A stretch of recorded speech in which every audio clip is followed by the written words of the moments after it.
La démarche Cœur de métropole Fonds de Pinfeld est une réflexion globale pour imaginer les évolutions de la ville dans 5, 10, 15 et 20 ans.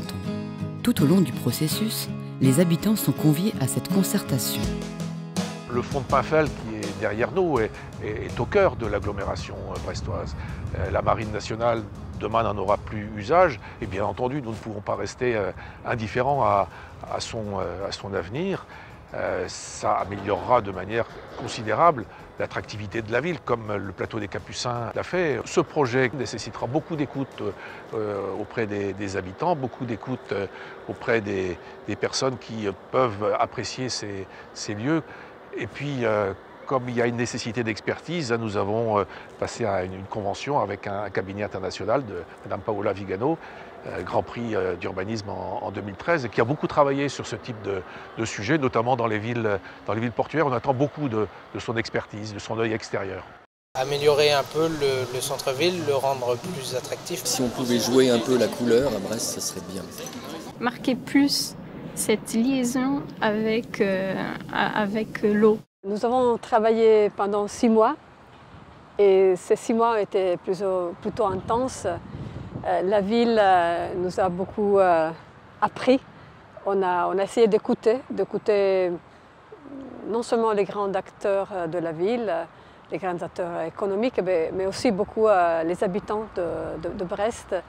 Et on a constitué des lieux d'écoute spécifiques, donc la maison des projets, qui a été porte ouverte pendant toutes les semaines. Et là, on a reçu beaucoup de personnes qui sont venues nous parler d'idées qu'ils avaient ou juste pour avoir des informations sur le travail qui était en cours. Nous avons aussi organisé des cafés urbains, des apéros urbains. On a invité des artistes, on a invité des historiens. On a essayé de parler de la ville à partir des images et des imaginaires qui touchent cette ville. Une ville qui nous semble extrêmement riche.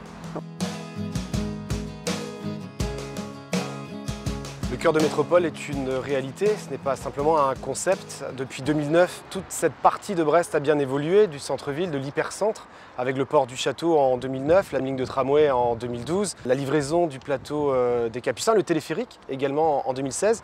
Tout est lié, en tous les cas, sur ce secteur-là, bien sûr, par rapport au cœur de métropole et également sur le sujet des transports en commun. Donc c'est vraiment une concentration de toutes ces idées par rapport au cœur de métropole, une cohérence, une mise en cohérence de tous ces projets-là pour en faire un lieu, un centre névralgique par rapport à notre métropole.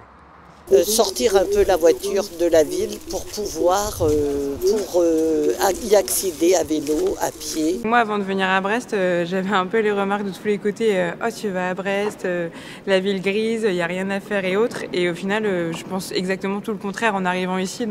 C'est une ville très minérale et il faudrait faire rentrer la nature dans la ville.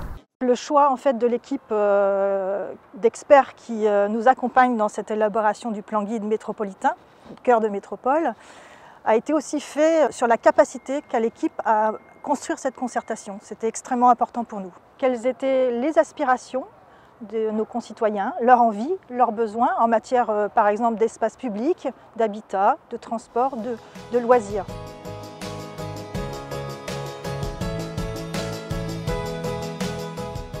L'enjeu est d'analyser les projets en cours, les projets à venir, et puis les attentes des habitants bien entendu, mais aussi des personnes qui travaillent sur ce cœur de métropole, et au-delà même, tous ceux qui peuvent fréquenter ce cœur de métropole. Donc un enjeu fondamental pour l'avenir de Brest et de son agglomération.